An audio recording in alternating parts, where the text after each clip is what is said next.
Langit tampak muram sore itu, seolah menyambut langkah pertama Arini di tempat yang kelak akan mengubah hidupnya. Dengan seragam putih yang masih kaku dan sepatu baru yang belum kotor, ia turun dari angkot di depan bangunan besar berarsitektur kolonial. Plang tuanya nyaris pudar, tapi masih terbaca. RSUD Wijaya Kasih, didirikan tahun 1952. Arini menatap gedung itu dalam diam. Akhirnya, hari pertama magang, gumamnya pelan.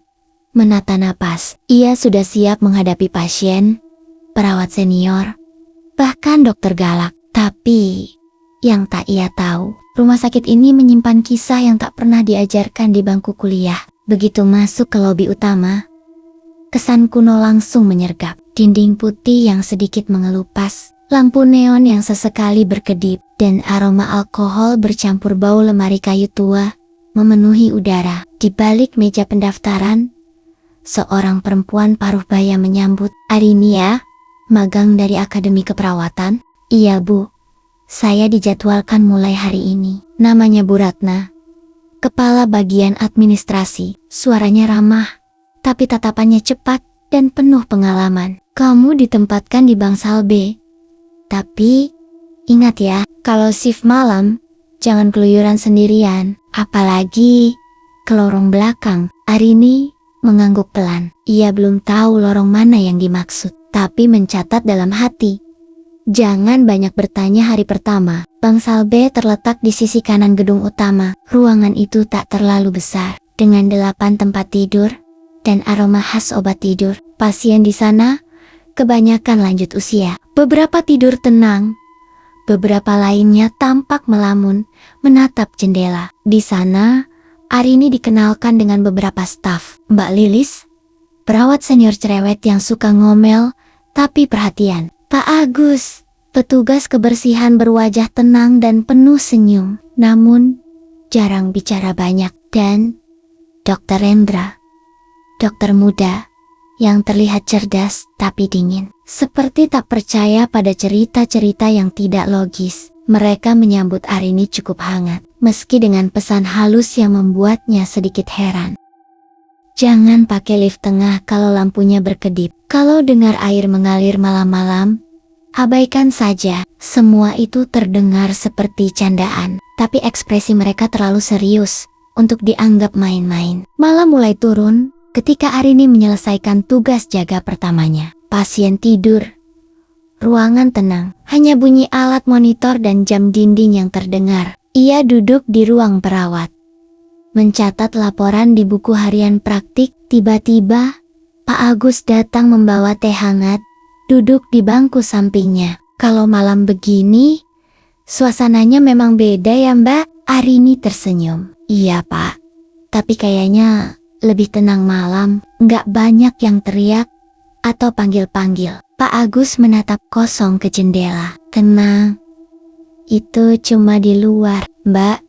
Tapi rumah sakit ini nggak pernah benar-benar tidur. Kalimat itu menggantung lama di kepala Arini. Ia belum tahu bahwa kalimat itulah yang akan terus menghantuinya. Dan malam itu, untuk pertama kalinya, ia mendengar suara air keran mengalir dari ujung lorong belakang. Padahal semua kamar mandi di sana sudah ditutup sejak sore. Suara air keran yang mengalir dari ujung lorong belakang itu terus terngiang di kepala Arini sepanjang malam. Namun saat ia berusaha menoleh ke arah suara, hanya ada gelap, pekat, dan kesunyian yang membungkam. Dengan langkah pelan, ia berdiri dan mendekati lorong itu, berusaha menenangkan diri. Namun, semakin dekat, ia melangkah. Suara itu menghilang seolah-olah air yang mengalir tiba-tiba mati, dan lorong itu kembali menjadi sunyi. Keesokan harinya, Arini mencoba bertanya pada Mbak Lilis tentang lorong blok B dan suara aneh itu. Namun, wajah Mbak Lilis berubah serius, dan ia mengganti pembicaraan. Jangan pernah kau dekati kamar mandi itu saat malam, Arini. Itu bukan tempat biasa. Arini penasaran dan menekan. Kenapa Mbak? Apa yang terjadi di sana? Mbak Lilis menatap dalam dan berkata pelan. Dulu, seorang suster hilang di situ. Entah bagaimana, dia tak pernah ditemukan. Setiap malam, suara keran itu masih terdengar. Seperti ada yang sedang keramas, tapi kamar mandi itu sudah lama dikunci. Hari demi hari berlalu, dan rasa penasaran Arini kian menjadi-jadi. Ia mulai memperhatikan hal-hal aneh di rumah sakit itu. Ada lorong yang selalu terasa lebih dingin dari sekitarnya. Meski AC tidak menyala, pintu kamar mandi blok B kadang terbuka sedikit sendiri. Walau tak ada yang lewat, rekan magangnya mulai mengeluh sulit tidur. Merasa ada yang mengawasi saat mereka jaga malam. Arini pun mulai merasa ada sesuatu yang mengintai. Sesuatu yang tak terlihat namun sangat nyata. Malam demi malam, ia merasakan tatapan kosong dari sudut gelap lorong. Seperti ada sosok perempuan berambut basah yang menunggu. Suatu malam, saat istirahat, Arini melihat Pak Agus sedang menyapu lorong blok B sendirian. Pak Agus, kenapa Bapak selalu bersihkan lorong itu? Bukankah sudah ditutup? Pak Agus menghela napas panjang. Kalau lorong ini kotor, dia akan marah. Suara air itu bukan sekadar angin. Mbak, itu suster yang tidak pernah bisa pulang. Arini terdiam. Ia tidak tahu apakah harus takut atau iba. Malam itu, Arini tak bisa tidur. Bayangan perempuan yang sedang keramas terus mengusik pikirannya. Ia menatap cermin di kamar perawat, berharap menemukan jawaban. Tapi yang terlihat hanya bayangannya sendiri, basah oleh keringat dingin. Ketika jam menunjukkan pukul 1 dini hari, suara air kembali terdengar lebih jelas dan mendekat ke arah lorong blok B. Arini terdiam. Suaranya bukan sekadar keran yang bocor, itu adalah nyanyian lembut. Seperti lagu lama yang dinyanyikan seorang ibu, namun dipenuhi kesedihan yang dalam. Arini tahu, malam ini akan menjadi malam yang tak terlupakan. Arini terpaku. Jantungnya berdegup tak menentu. Saat suara itu makin mendekat ke lorong blok B, ia tahu ia harus segera pergi. Tapi kakinya seolah terpaku oleh rasa takut dan penasaran yang membelit. Langkah demi langkah, suara itu mengalun semakin jelas saat ia melirik ke arah kaca buram di ujung lorong. Bayangan samar. Seorang perempuan dengan rambut hitam panjang tampak sedang membasahi rambutnya. Di bawah pancuran air yang tidak terlihat, Arini menelan ludah. Tubuhnya gemetar. Perempuan itu tidak mengenakan seragam rumah sakit, tapi pakaian putih kusam yang seperti dari zaman dulu. Jantung Arini seakan berhenti ketika sosok itu tiba-tiba menoleh ke arahnya. Namun, alih-alih menatap dengan mata, sosok itu hanya menatap dengan kekosongan yang menusuk hingga ke tulang. Arini terlempar mundur, terjatuh ke lantai dingin lorong itu. Ia berusaha bangkit, tapi kepala dan pikirannya terasa berat, seperti terseret oleh bayangan kelam itu. Ia terdiam di sana, menutup mata sejenak, berharap semuanya hanyalah mimpi buruk. Tapi ketika membuka mata lagi, sosok itu sudah menghilang. Yang tersisa hanyalah suara air mengalir pelan yang bergema di lorong sunyi. Keesokan paginya, Arini terbangun dengan badan lemas. Rekan-rekannya menatapnya dengan cemas. Kamu kelihatan pucat, Arini. Apa kamu sakit? Tanya Mbak Lilis. Arini hanya menggeleng, tapi hatinya penuh dengan pertanyaan dan ketakutan yang belum terjawab. Ia memutuskan untuk mencari tahu lebih dalam tentang suster yang hilang itu. Di ruang arsip rumah sakit, ia menemukan sebuah surat lama dan beberapa foto hitam putih. Foto itu memperlihatkan seorang wanita muda dengan senyum lembat, namanya Suster Rahayu. Di surat itu tertulis pesan terakhir. Aku hanya ingin mandi malam itu, membersihkan segala penat, tapi aku dikurung dan tak bisa keluar. Arini membaca surat itu berulang kali. Rasa iba dan takut bercampur menjadi satu. Ia sadar ada sesuatu yang belum selesai di rumah sakit tua ini. Dan malam berikutnya, suara air kembali terdengar lebih keras dari sebelumnya. Arini berdiri di ujung lorong blok B, napasnya memburu, menahan gemetar. Ia menggenggam surat tua milik Suster Rahayu, erat-erat di tangannya. Seolah itu satu-satunya pegangan di dunia yang mulai terasa asing dan penuh bayang. Ia tahu, Malam itu bukan sekadar bisikan angin atau suara mesin yang rusak. Ada sesuatu yang ingin disampaikan. Sesuatu yang telah lama terkubur dalam keheningan dan debu rumah sakit tua ini. Dengan hati-hati, Arini mencoba membuka pintu kamar mandi blok B yang selama ini terkunci rapat. Terdengar bunyi berderit pelan saat engsel membuka sedikit. Dari balik celah, tercium aroma sabun dan shampoo yang familiar, seolah baru saja dipakai. Ketika ia melangkah masuk, cahaya remang dari lorong memantul di lantai keramik yang basah, menambah suasana mencekam. Tiba-tiba, sebuah suara lirih terdengar, seperti bisikan, namun jelas menyebut namanya. Arini, jantungnya seakan berhenti. Tubuhnya membeku. Ia berbalik, tapi hanya gelap yang menjawab. Namun, di kaca kamar mandi, bayangan samar seorang perempuan berambut panjang tampak membasuh rambutnya. Persis seperti yang dilihat malam-malam sebelumnya. Arini bertekad untuk mencari tahu apa yang sebenarnya terjadi pada Suster Rahayu. Di ruang arsip, ia menemukan laporan lama dokumen yang selama ini tersembunyi. Tertulis bahwa Suster Rahayu diduga dikurung di kamar mandi itu oleh seseorang dan hilang tanpa jejak. Namun, yang lebih mengejutkan, ada catatan tambahan. Semua yang mencoba mengungkap kebenaran mengalami gangguan misterius. Jangan coba-coba membangkitkan yang telah tidur. Arini merasakan beban berat yang tak hanya mengancam dirinya, tapi juga semua orang di rumah sakit itu. Ia tahu, jika tidak berhati-hati, ia bisa menjadi bagian dari misteri yang tak pernah selesai. Suara air kembali bergema. Kali ini mengalun pelan,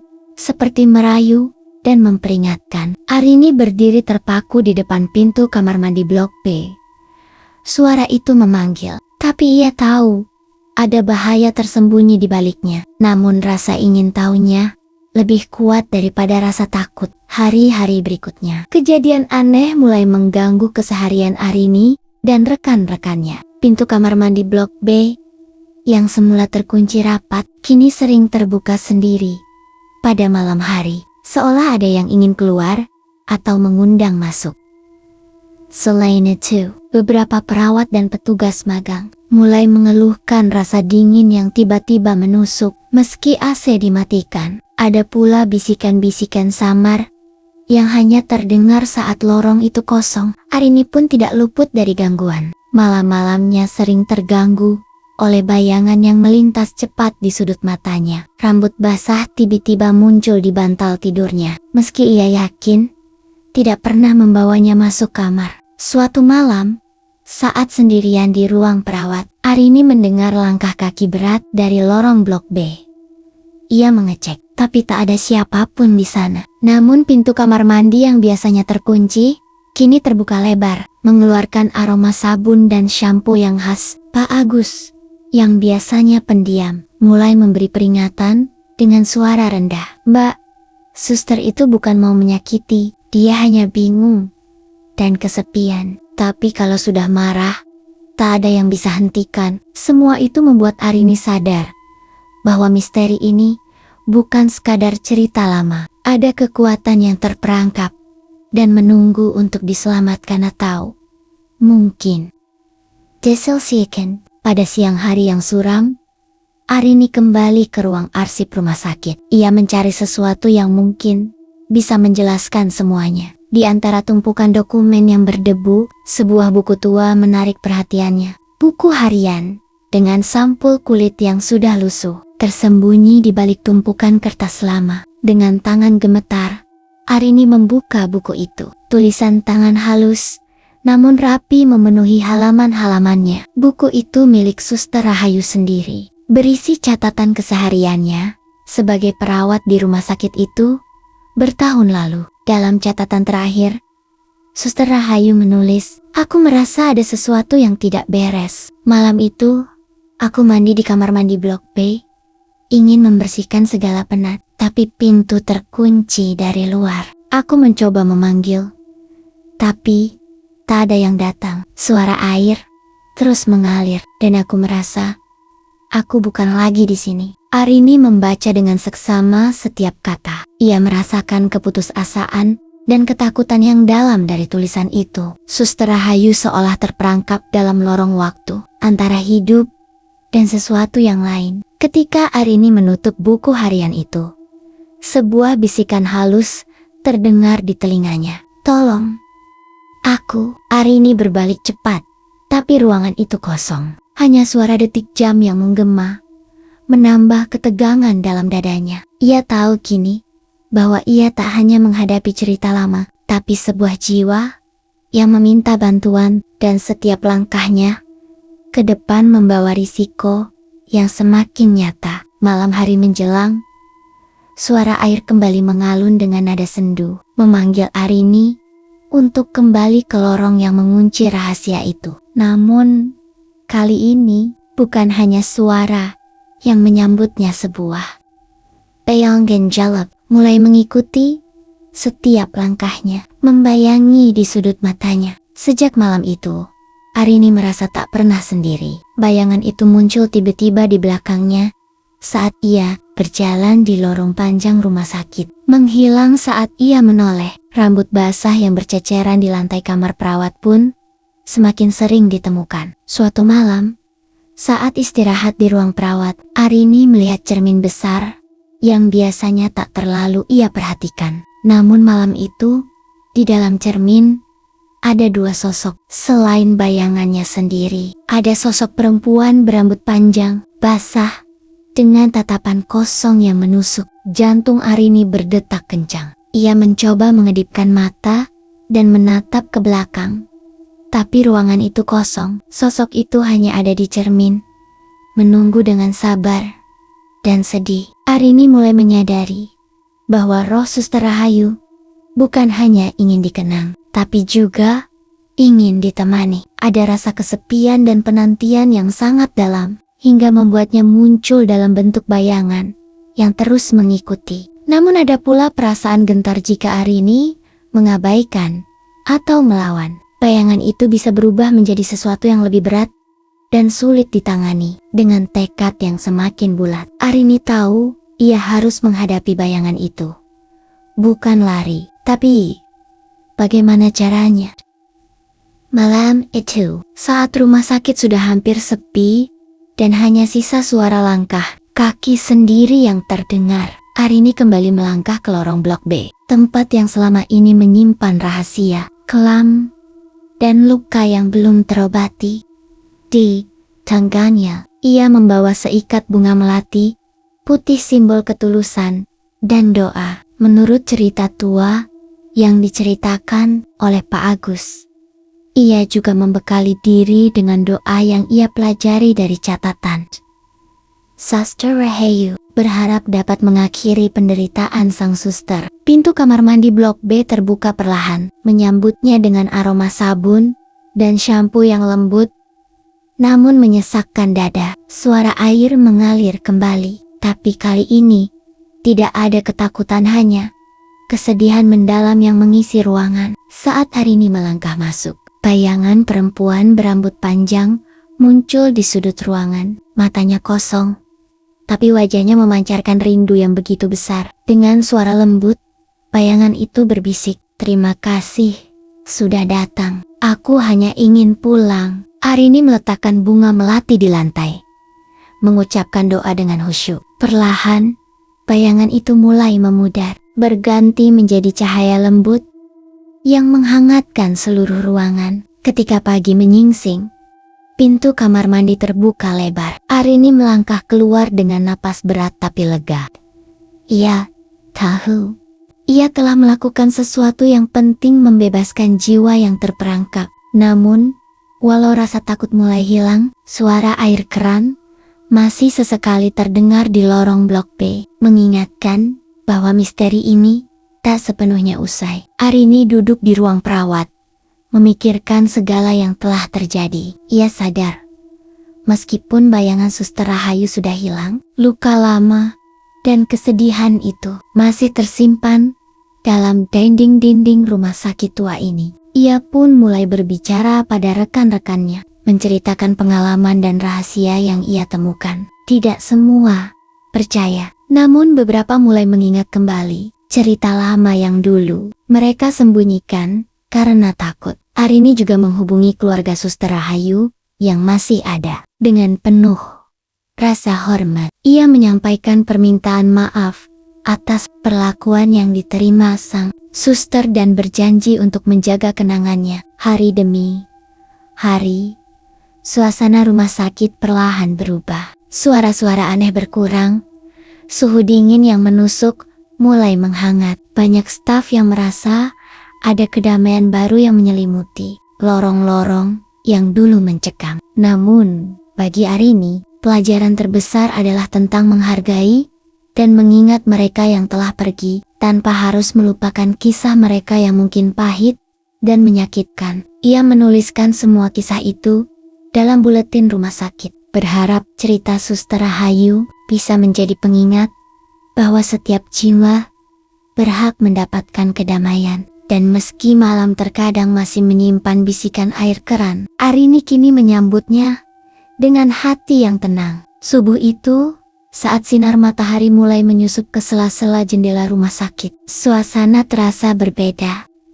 Lorong Blok B, yang dulu dingin dan penuh bayang, kini dipenuhi cahaya kemasan yang hangat dan menenangkan. Arini berjalan pelan di sepanjang lorong itu. Ia merasakan kedamaian yang belum pernah ia rasakan. Sebelumnya seperti ada tangan tak terlihat yang membimbing dan menjaga setiap langkahnya. Bunga melati yang dulu diletakkan di kamar mandi Blok B masih tersisa, harum semerbak. Meski sudah berhari-hari, bukti bahwa sesuatu yang baik telah tertanam di tempat itu. Para staf rumah sakit pun merasakan perubahan itu. Tidur malam menjadi lebih nyenyak, dan rasa cemas yang dulu menyelimuti berubah menjadi rasa hormat dan kedamaian. Arini duduk di ruang perawat, tersenyum tipis saat mengingat semua yang telah dilalui. Ia tahu, perjalanan ini bukan hanya tentang sebuah roh yang terperangkap, tapi tentang belajar menerima, memaafkan, dan melanjutkan hidup dengan hati yang lebih terbuka. Dan meskipun suara air terkadang masih mengalir pelan di lorong tua itu, kini suaranya seperti nyanyian pengantar tidur, bukan jeritan kesepian. Arini duduk di ruang perawat dengan wajah tenang, membawa sebuah bingkai foto lama yang kini telah diberi tempat khusus di ruang staf foto Suster Rahayu, sang perempuan berambut panjang yang pernah hilang tanpa jejak. Dengan penuh hormat, Arini mengusulkan agar nama dan kisah Suster Rahayu diabadikan dalam sejarah rumah sakit. Ia tahu, ini bukan sekadar penghormatan, tapi bentuk penebusan atas kesalahan masa lalu yang tak pernah terucap. Semua staf setuju, dan mulai hari itu, lorong Blok B tak lagi dianggap angker. Sebaliknya, menjadi tempat yang penuh kenangan dan penghormatan. Bagi mereka yang pernah berjuang tanpa suara, Arini merasa lega dan bahagia. Ia belajar bahwa kadang yang paling menakutkan bukanlah sosok yang hadir dalam kegelapan, tapi ketidaktahuan dan pengabaian kita terhadap cerita yang seharusnya kita ingat. Kini, setiap kali melewati lorong itu, Arini tersenyum dan menyapa bukan dengan ketakutan, tapi dengan penghormatan dan rasa damai. Namun, cerita tentang rumah sakit tua ini akan terus hidup, menjadi pengingat bahwa setiap jiwa yang terlupakan sesungguhnya masih ingin dikenang. Arini berdiri di depan lorong Blok B, menyentuh dinding tua yang kini terasa hangat dan penuh kenangan. Angin sore berhembus lembut, membawa aroma melati yang samar tapi menenangkan. Meski sudah melewati banyak malam penuh ketakutan dan misteri, ia tahu perjalanan ini belum benar-benar usai. Ada cerita-cerita yang tak pernah selesai, seperti aliran air yang terus mengalir tanpa henti, kadang tenang, kadang bergelora. Arini tersenyum. Ia tidak lagi takut pada suara-suara di lorong itu. Kini, ia mengerti bahwa yang hadir bukanlah ancaman, melainkan pengingat untuk selalu menghargai yang telah pergi dan menjaga kenangan dengan hati yang tulus. Di balik bayang-bayang dan suara air yang terus bergema, ada pelajaran berharga tentang kesabaran, pengampunan, dan cinta yang tak lekang oleh waktu. Dan bagi Arini, rumah sakit tua itu bukan hanya tempat magang atau pekerjaan, melainkan sebuah tempat di mana ia belajar arti sejati dari keberanian dan kehangatan hati. Cerita tentang Suster Rahayu dan lorong blok B akan terus diceritakan, bukan untuk menakut-nakuti, tetapi untuk mengingatkan kita semua bahwa setiap jiwa, sekecil apapun, berhak mendapatkan damai.